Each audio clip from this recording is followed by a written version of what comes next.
Sir. We say we don't want to camera. So Okay, sure. so no camera for this page. Sure. Chị không quay camera, chị tháo hộ khẩu trang giúp em. Camera means no camera for them. For me as well as them. They also is it? No problem. No problem. Mình chưa quay phía dưới thôi. Then we can close this, Cái right? camera của mình đấy ha. Không có yên tâm. We can close this. 31 years old woman. 30? 31. Yeah.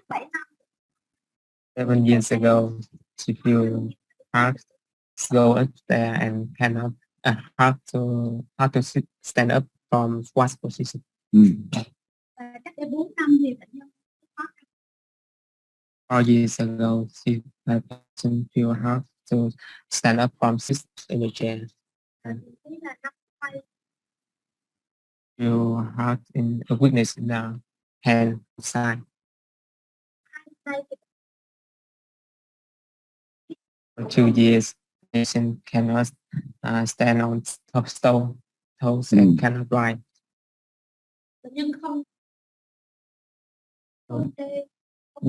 No difficulties in speaking and swallowing. No numbness, no pain. No numbness, no pain. Huh? Yes. Sự gia đình thì bệnh nhân có 2 người anh. Symptoms about the neck. Có triệu chứng gì? Có triệu chứng gì từ trên cổ không? Nói nuốt nhìn đôi nhìn tốt sức. No symptom about the neck. Patient have 2 brothers. Anh trai. Một người anh trai. Similarly affected. One older brother have uneven foot. What foot?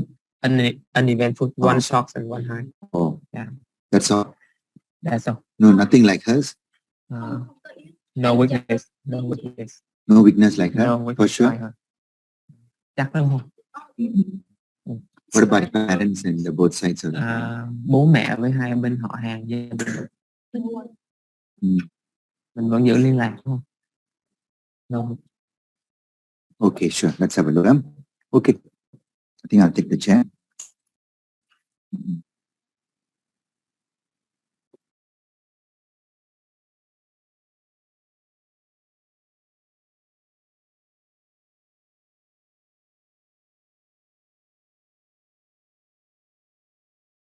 So she is wasting on both proximal and distal muscles.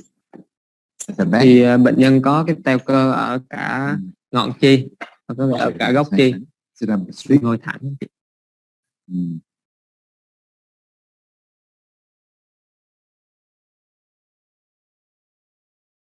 Sit up straight.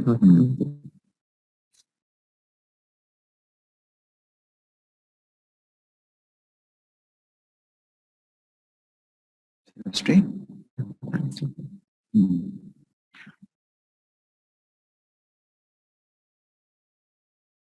Put the arm straight. Để thẳng hai tay.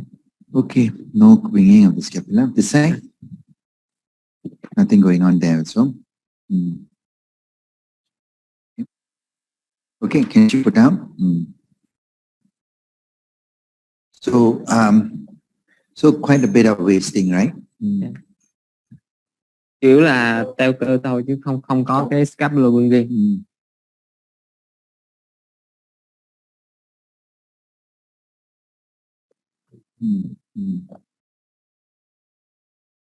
Okay, so tone is also normal, no clonus. Trương lực thì bình thường, không có clonus. Then we'll do the Babinski now.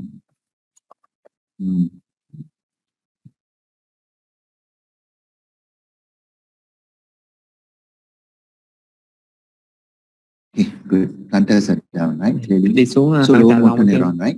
Okay. Okay, come sit inside, man. Mình ngồi sit lại tí. Sit xuống inside. Yes, good. Okay, well done. Sit up straight again. Ngồi thẳng đấy chị. Okay, push up your arms like that. Nâng mặt lại, nâng mặt. She's weak there. Push down. Ép mạnh xuống. So weak. The elbows by the side. Okay, and then push out this one. Xoay như vậy này, đúng rồi. Push out this way. Sideways. Xoay. Đúng rồi. That's weak. Yếu nha mọi người. Push out the side. Xoay.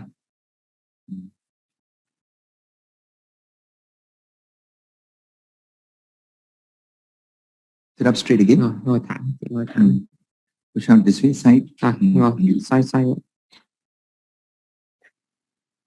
Turn sideways. xoay bên đây. Xoay bên đây. Đúng rồi.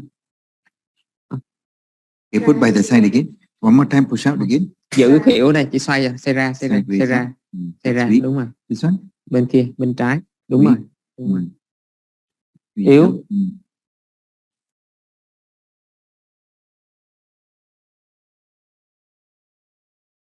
Okay. Can you pull towards yourself? Kéo lại đi chị, kéo lại. Đúng rồi. Pull towards yourself. Kéo lại. Push against me. Đẩy ra. Weak, huh? Đẩy Push ra. against me. Weak. Yếu. Push your arms up. This way, up. You push up again. Mặt lên, nâng mặt. Push down. Ép xuống. So that's about grade 3 to 4. Kéo lại. No. Pull up towards yourself. Kéo mặt lại. So about 3 to 4 only. Khoảng độ 3, 4. Kéo mặt But lại. distally she has. Push up. Here it's about 4. Push Độ down. 4. Gập xuống. Push down is weak. Push down. Gập xuống, gập mạnh xuống. It's weak. Yếu. Finger straight. Thẳng, duỗi thẳng ra. So some of it is 3 also. Okay. Okay, squeeze my fingers. Nắm chặt lại, nắm chặt So cái bàn tay. that's very weak, huh? Rất là yếu.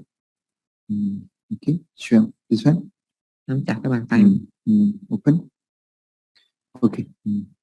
Open this way out. Mở mạnh ra. So that's also about 3.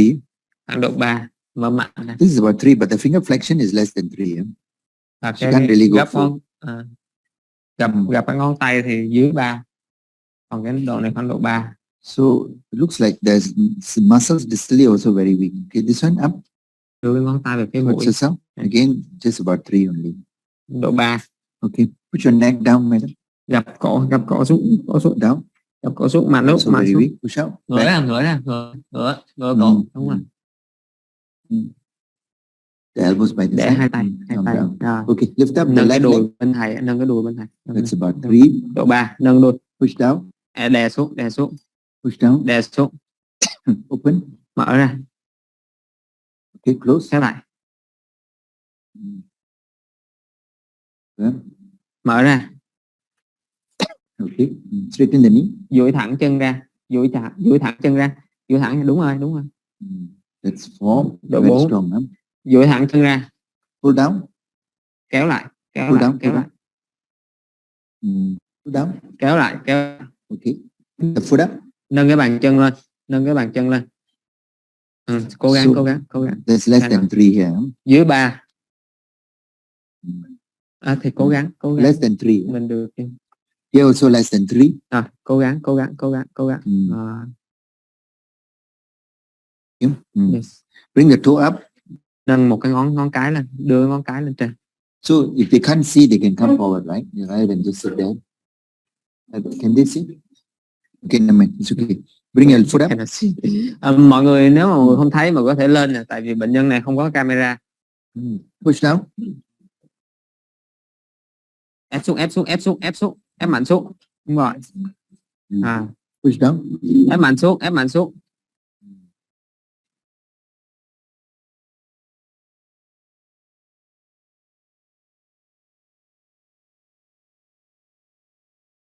Push down for me. Ép mạnh xuống. Push down. Ép mạnh xuống. Cố gắng. Okay, good. Okay, what about the big toe? Ngón cái, mình đưa ngón cái lên. Big toe is not going up, and the extensor digitorum brevis is also absent, right? Cái duỗi cái ngón ở chỗ bàn chân nó cũng mất. Use the mic and please translate properly. Mọi để rằng cái ngón cái là. Use the mic. Rồi anh cho em mượn cái micro chị. Push up for me. This one nothing. Push up. Nhưng gần như không có cái động duỗi của ngón cái và cái cơ duỗi các ngón ở bàn chân thì teo hoàn toàn. It's a bit tricky here because distal weakness is also quite severe. In the lower limbs, distal looks worse than proximal. In the upper limbs, proximal and distal both equal. So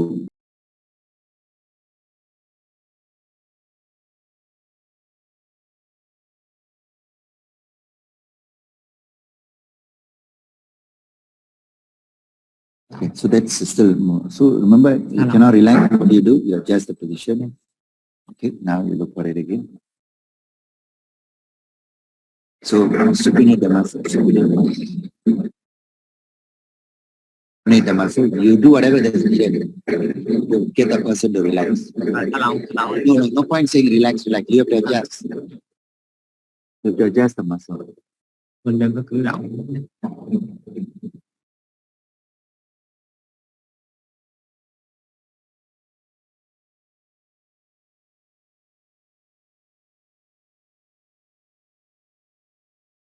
Yeah, ask her to go inside. Okay, look at her. She's not in an ideal position. Ask her to go inside some more. Mình xích qua bên kia một tí được không? Do some more. Okay. And the arm should be pronated, supinated. Now relax, right? Okay, now look for it.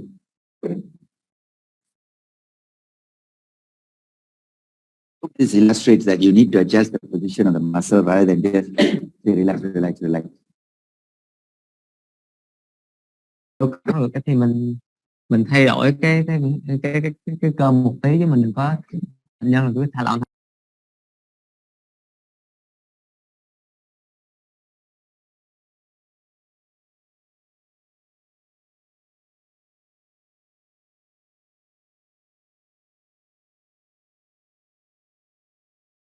Recording in progress.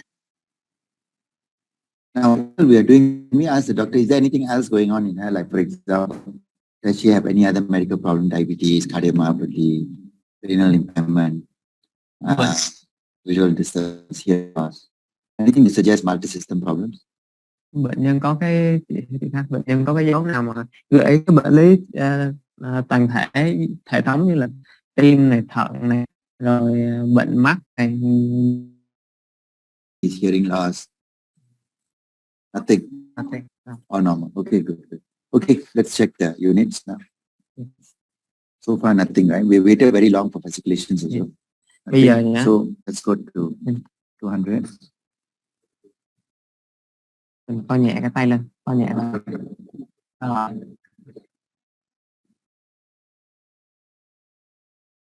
Now slow down for a while. Okay, so maybe if it's too far away, you ask her to rest, then you adjust. Okay, go further in. Okay. Now try again. Co nhẹ.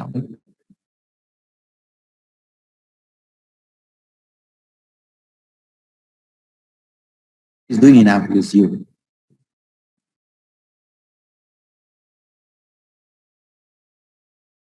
So this firing many times, but it's a very small.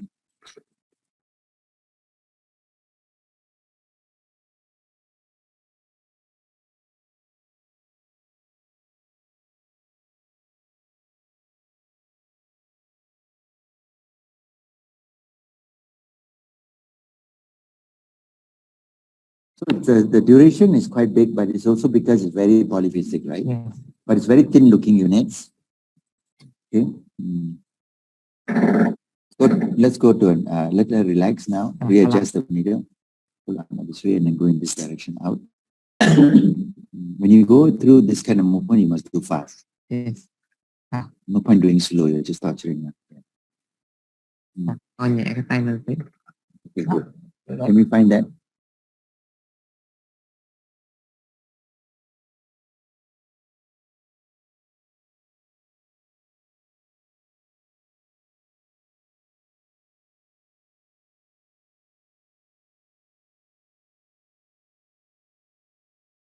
So generally looks small, but I think we can get closer.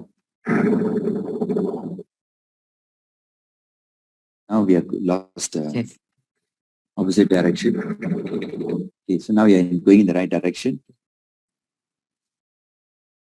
Has to keep it consistent. You talk to her. Mình cố gắng mình co nhẹ. So you can ask it to squeeze the fingers too, if possible. Rather than move the. Mình nắm nhẹ cái tay lại. Put your fingers. Rồi. It's easier to activate. Like.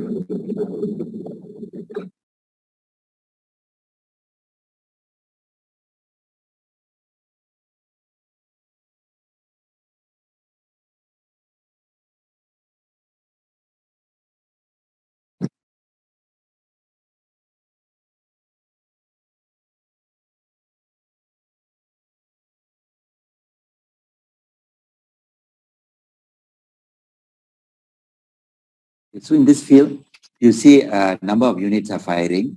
Majority of them are very thin. Like for example, this one here is very thin, repeated here. Okay, so very thin, small polyphasic unit. And then none of them are actually high amplitude. None of them are actually high amplitude. All of them are very short also. So this chap is firing twice. So even though it's polyphasic, so generally what I'm saying, you have to be careful when you measure duration. Polyphasia will introduce artificial increase in duration. So if you can measure one that's not polyphasic, it will be more accurate. But sometimes you can't because units are polyphasic, right? So for example, this unit is polyphasic. So then I'm happy to call it. But if you see a unit that is very polyphasic and looks a bit broad, you have to be careful. It's not due to polyphasia alone. Thì mọi người lưu ý rằng là khi mà đôi khi mình sẽ khó mình tính cái thời khoảng cái sóng nó quá pha, vì cái việc đa pha đấy cũng làm cho cái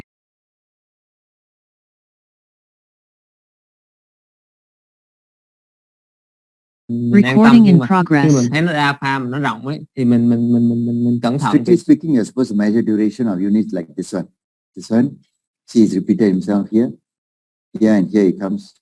This is a unit that is definitely not polyphasic. Strictly speaking, that's where you should measure. Because polyphasia introduces errors. But for beginners, I generally say, okay, it doesn't matter. Just measure first. Yeah. Right? Strictly speaking, you're supposed to measure duration only in the non-polyphasic units, but not easy to find completely non-polyphasic units. Thì nếu mà mình tìm những cái đơn vị vận động nào mà nó không có đa pha thì mình có thể đo, nhưng mà ở đây nó rất là khá khó. Ví dụ như có những cái đơn vị nhỏ nhỏ xíu xíu ấy, nó không có đa pha You thì can see this guy's unit is only about 2 to 3 milliseconds. But as another unit that's a bit more polyphasic, it becomes broader. Right? So therefore, polyphasia introduces error. So you have to be careful not to. Một lần nữa là cái việc đa pha nó sẽ làm cho cái nhiễu, cái lỗi ấy, nên là cẩn thận với cái chuyện đấy. Mình công nhận.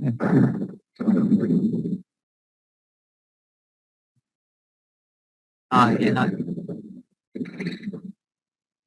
Here we have this chap fired twice, and you can see it's small and polyphasic.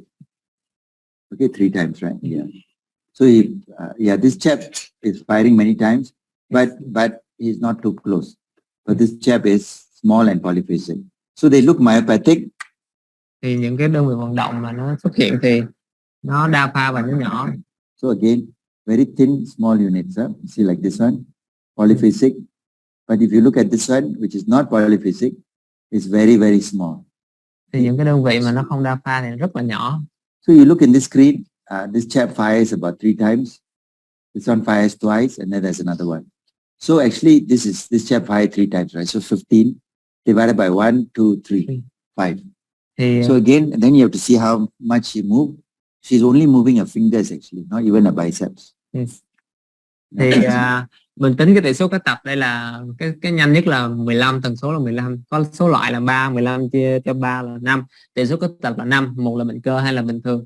Ở đây mình thấy bệnh nhân chỉ di chuyển nhẹ cái ngón thôi mà đã lên tới 3 cái đơn vị vận động nó tham gia vào rồi, thì nó là cái kết tập sớm.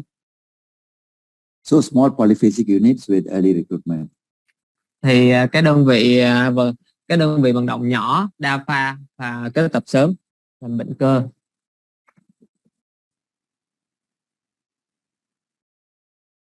Để vậy thôi. So here again, if you look at this screen, some of you may mistake this with neuropathic because this chap is firing many times. There's only one other unit there. So it looks borderline, but that's probably because many of the motor units have lost their muscle fibers. So they may look pseudo-neuropathic, look like neuropathic, but actually you can see the size and the amplitude and the duration is very, very small.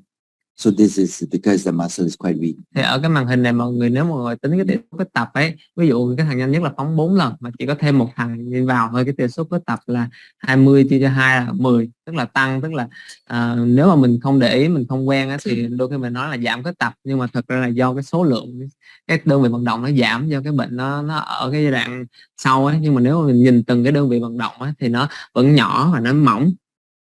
Okay, so we go to another muscle. Yes. We go to deltoid. Yes.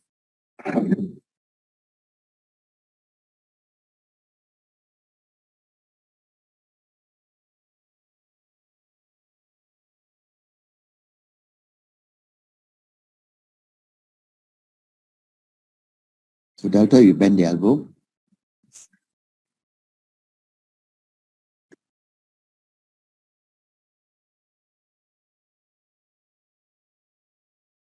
Lỏng. Thả lỏng, Slightly thả lỏng, higher thả here. lỏng. Can you clean that area? It's fine. No need to worry about it.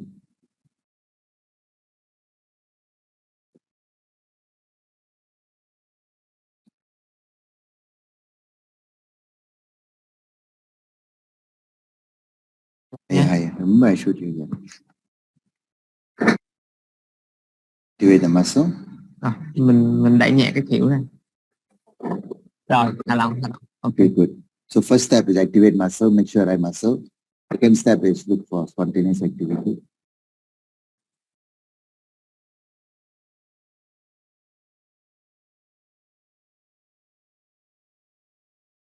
Readjust the habit. That's probably volitional units. Không cần phải động gì nữa. Relax the shoulders now.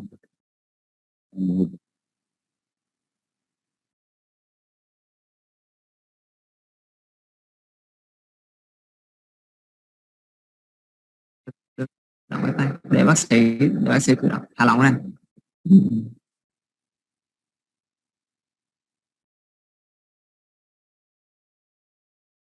Okay, so now that she cannot relax, might as well analyze those units because she's just doing enough activation. Try to get close to that.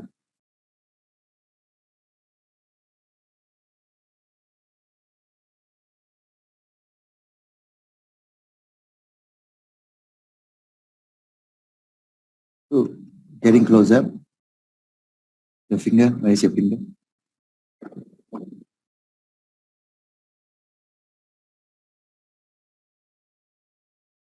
So getting closer, you can see this is a polyphasic unit. Because it's polyphasic, it looks broader than it should. So be careful not to work all that. Get closer. You can see some units like this are very, very small, clearly myopathic. But the slightly polyphasic unit is also myopathic, but duration looks artificially bigger. Okay, you're getting closer now. Okay, so this is a good one. So you can measure this one, if we can get rid of this baseline.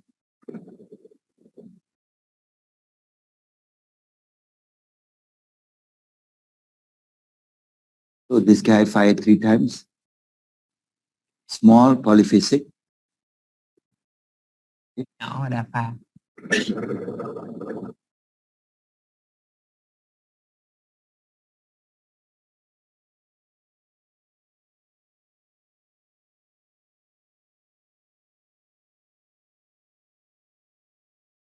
Yeah. So, for example, this is a good one to measure. Repeated twice. So you can measure, it's about 5 milliseconds. Okay, so I think definitely myopathic, no doubt about it. The thing is spontaneous activity looks quite quiet. So let's try whether we can still get any spontaneous. See whether we can get her to relax a little bit more. Lỏng. Đừng cử động cái tay, thả lỏng lại.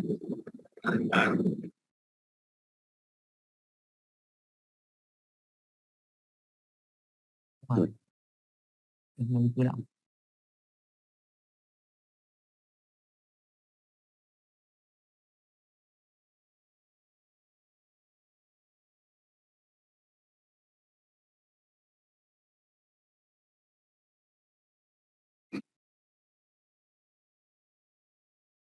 Okay, I think that's enough. Let's just do one distal muscle and then we can call it off. Okay, let's pull out the needle. Distal muscle, which one should we choose? Extensor indicis or tibialis anterior? Tibialis anterior will probably be end stage. Right? Tibialis anterior is probably very end stage. So let's see a finger extension. Finger extension was, put your finger straight for me, madam. Yeah, straighten. So I think finger extension, careful of your needle. Huh? Okay, bring it in. Finger straight, madam. So I think this is weak. So extensor digitorum communis may be a good muscle to do. So for that, your fingers should be outside the bed so that you can relax completely. Fingers should be outside so your fingers can be relaxed. Yeah. Below that. Không sao đâu. What you say? Numbness. Oh. Or it's long. Numbness, is it? Is it? Give numbness. Because Oh. long Be careful though. Okay, no need to press so hard. It's there, trust me, it's just there. Just go for it. That's because you're nervous, man. Don't be nervous because you're not causing so much pain. Not to worry. You'll be okay. You'll be okay. Just close your eyes and you don't need to do much now. Just relax. Go to sleep. Okay. So far we didn't cause so much pain, right? Yes. Not as pain as you thought, right? Đau, không có đau đúng không? You can cover her legs up with a blanket. She's feeling cold. Mình You carry on while somebody can use that to cover the top. thả lỏng nhá. And then somebody give something for the legs.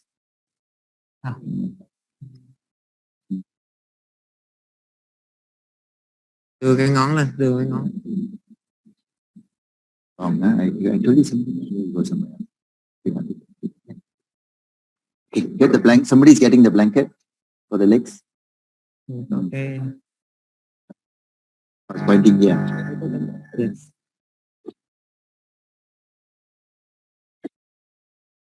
Thả lỏng.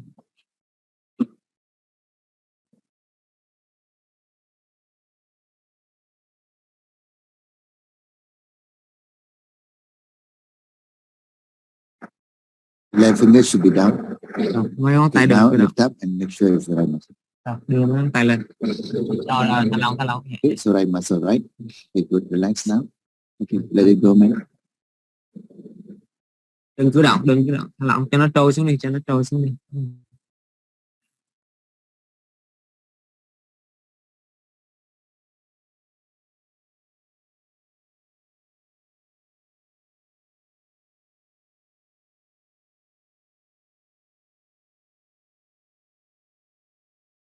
Đừng có cử động. Somebody's getting a blanket, yes, no? So that sound means there is an end plate. So she'll be in pain. So move away from that sound. Actually, she's moving enough, you know. I don't know why you just have to. Yeah. Now you move through.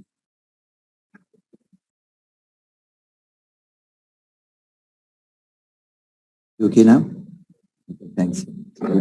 Oh, sorry, we forgot about the temperature. Now, that's just the amount of movement. Can you bring this finger up? Nâng nhẹ cái ngón tay lên. Okay, good. Put down. Rồi, thả lỏng lên. You're in the wrong position. Try again. Đưa cái ngón tay lên. Stop. Relax. Rồi, thả lỏng.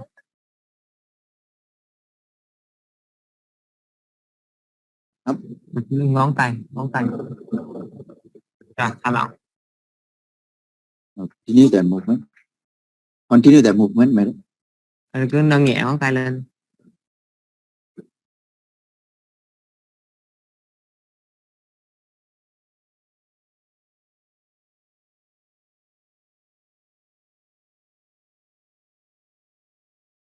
The force, keep the force consistent. This finger.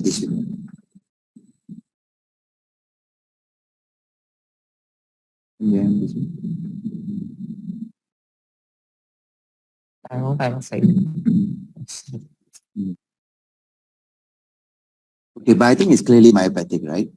Yeah. So maybe we won't press the same point again. Maybe we will do one, this muscle here. Squeeze, squeeze, squeeze, squeeze, squeeze, squeeze before it bleeds. Squeeze, just squeeze. Okay, then just keep it there. Just keep it there until, because you just don't want a bruise. Just keep it there. Don't do that. Just keep it there.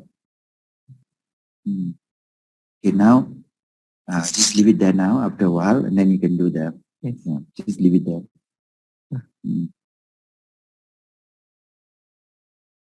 Okay, we'll do one here and then we'll stop now, okay, because we don't. Okay, good. Clean it down.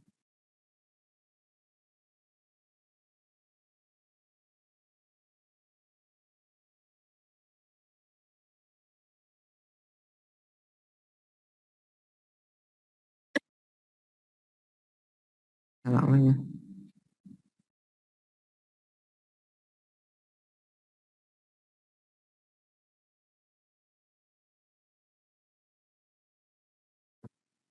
Bây giờ nhé, mình dạng cái ngón này ra, không có lên xuống nhé, chỉ dạng ra thôi.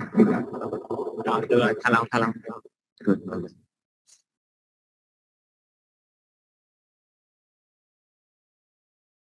Yeah, spontaneous activity here. Tap, tap, tap. Like raindrops on the rooftop. Đừng cử động, đừng cử động. This one is voluntary. Rồi, So again, you have to get her to put your hands down. Relax like that. Yeah. Okay, so there is some spontaneous activity here.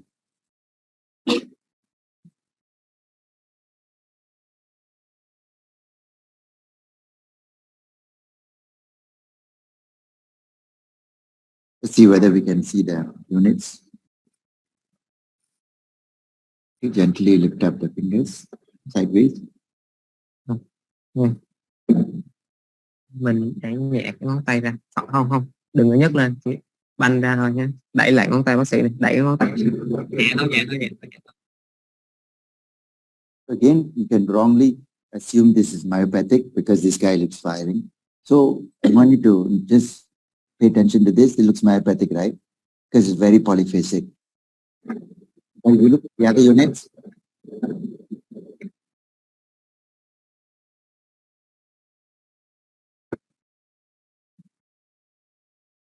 You can see many of them are very, very polyphasic, and majority of them are firing. Once, this is another one, this is another one. At least 3 units are firing. Can you just hold the hand like this here? Then, make sure that we that was closer. That's closer. You can see this is small polyphasic unit. So I think quite clearly myopathic, right? So everybody convinced, Dr. Nia, you want to ask them? Yeah. Everybody convinced that it's a myopathic event. So clearly this is a myopathy, non-irritable mostly, but not completely. So I would still want to consider inflammatory myositis, like HMGCR. Yes. Then only consider genetic mass. Thứ nhất là các anh chị thấy với những gì thầy khám và cái kết quả mà điểm bên cạnh các anh chị có thấy là thuyết phục là đây là bệnh cơ hay không ạ? Là cái điểm thứ nhất em nghĩ rằng là chắc là thầy cũng đã nói rồi. Cái thứ hai là ngay từ đầu thầy nói đây là một cái non irritable. Okay, madam. Not so painful, right? Cho nên là It's very good. Bây giờ chúng ta làm có đau nhiều không? So you see, very good. Đó là cái điểm thứ hai. Cái điểm thứ ba là thầy nói rằng là chúng ta vẫn không thể loại trừ được cái nhóm bệnh cơ. Vì trong cái nhóm MTCR dương tính và đó là cái thứ ba, và đó là những cái mà thầy đang nói trên cái ca bệnh này. Đầu tiên là cái câu chuyện của phục về thứ hai là cái việc là nên loại bệnh cơ nào là nên irritable myopathy, và cái thứ ba nữa là chúng ta không thể loại trừ cái nhóm bệnh cơ do viêm, nhóm là MTCR dương tính. Đó là 3 cái điểm mà thầy vừa mới đề cập. So if it is truly a genetic distal and proximal myopathies, then like yesterday I showed you the charts. You go back to the charts and look for it. For example, dysphalinopathy can cause proximal and distal weakness, can cause the anterior compartment involvement, but it's characterized by muscle swelling. You know, this is what we call diamond in the muscle. It means you will feel focal muscle swellings. So far, we didn't see any, but we may have to look for it. Then the other one, myopathy, also known as GS Umapathi, is characterized by anterior compartment involvement, right, rather than posterior compartment. Dysphaline is posterior compartment involvement. Dysphaline, anterior compartment involvement is GS Umapathi, and the quadriceps is relatively spare, but CK is often a bit higher than this. Yeah. So, but that will show vascular changes on biopsy. Although the biopsy, it's a distal myopathy, we'll still go for the biceps, because in this case, the biceps is moderately affected, so you'll be able to interpret. If you go on biopsy, they're like the tibialis anterior or anything like that, you'll be in a lot of trouble. Đối với cái nhóm mà cơ do di truyền thì nó có rất là nhiều thứ. Tuy nhiên chúng ta vẫn có thể tìm những cái dấu đặc trưng. Mình ngồi lại một tí được không? Bệnh cơ mà có You can back up. But maybe don't back up now. When we finish. Hoặc là những cái bệnh liên quan tới cái không, thầy xem cái lưng.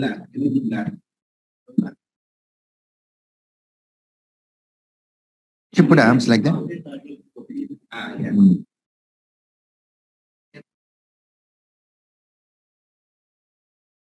Đó là một cái bệnh cơ mà nó cũng Dysphaline also. Và cái cơ cái đầu đùi trong cái này càng là không bị ảnh hưởng và cái CK. Can you answer whether she feels any lumps in Khi chúng ta xem xét muscle lump? Mình có bao giờ mình thấy cái cơ mình nó u lên không? Nó ụ lên không? Cái cơ của mình ấy ở đâu nó u lên không?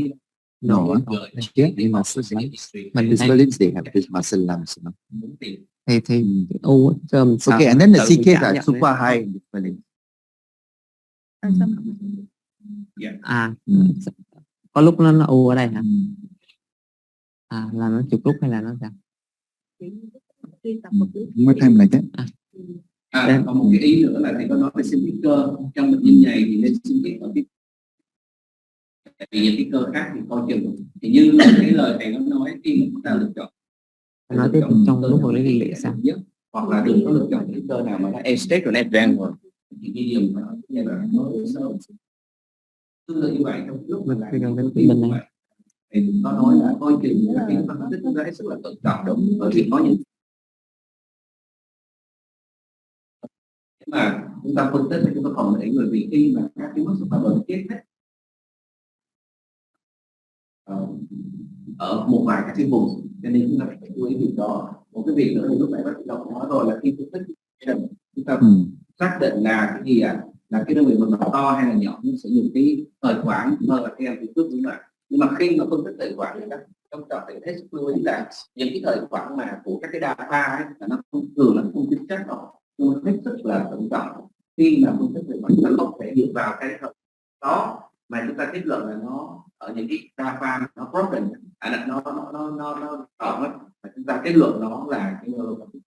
Cho nên khi phân tích là chúng ta phải hết sức cẩn trọng, đặc biệt ở những cái đơn vị vận động mà đa pha như vậy, bởi vì coi chừng là bị sai, coi chừng nó có vài điểm là không phù hợp. Cho nên khi chúng ta phân tích thì chúng ta phải cái việc đấy phải thì đang có một vùng mà không kiểm tra những vùng khác thôi, ta đưa ra kết luận này nó sẽ bị ví dụ cái từ là sơ rồi cái lúc bạn giảm cái bệnh.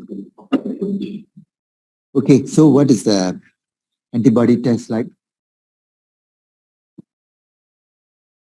I think we should do. HMG-CR can look like this. It's a very tricky disease. Even in children, it can happen, and it can look like a muscular dystrophy.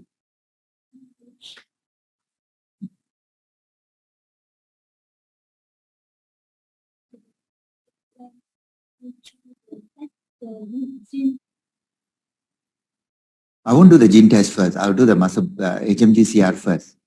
Then I'll do the muscle biopsy. Since we biopsied EMG the right biceps and it's abnormal, we should do the biopsy of the left biceps. Okay. Then after that, from there, you can then decide what to do. Then you can decide on the gene test. Then other things that I normally do for such patients is I'll do a serum lactate. Although I don't think this is mitochondrial disease, just to get it out of the way, serum lactate. Test for hearing loss, no issues. Không có vấn đề về nghe đúng không? No. normal. Nobody complained that your hearing is affected.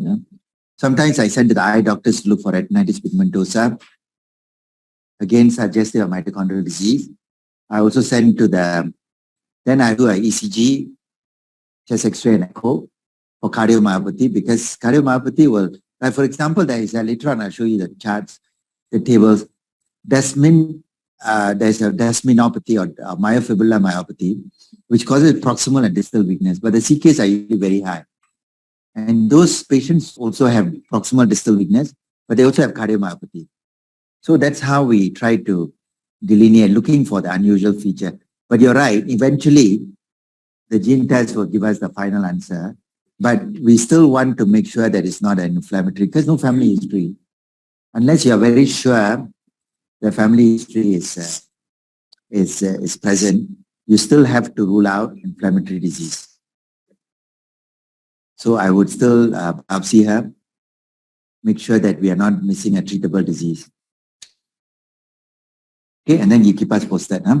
Yeah. Okay, thanks, madam, very much. We will try to.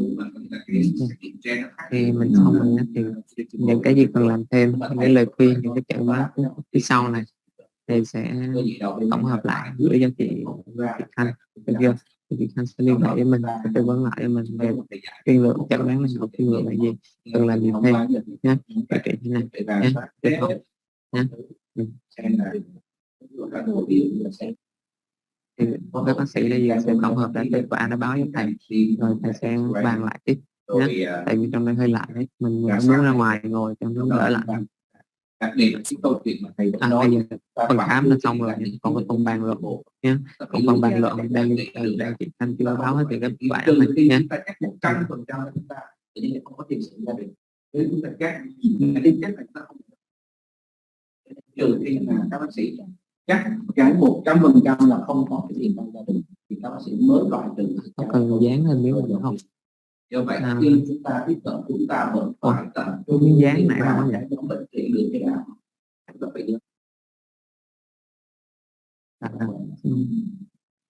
Any other comments? If not, we will stop here for lunch. Huh? Yeah. And we meet at 1 o'clock again. Yeah. 1, huh? Yeah. Okay. Now, the talk is only for them. Huh? Then the people who are outside Zoom also, they will listen. Yes. But then will it be the same group as the one on Wednesday then? Different. Okay, sure. Yeah. Okay, no problem. Okay, sure. We'll see. We'll discuss. Dạ, bây giờ chúng ta sẽ nghỉ trưa và ăn cơm trưa được không ạ? Hẹn các anh chị lại vào lúc 1 giờ. No, the source of patient. Dạ. Cái phần ăn trưa em dạ. sao ạ? Cái dép của mình đây đúng không?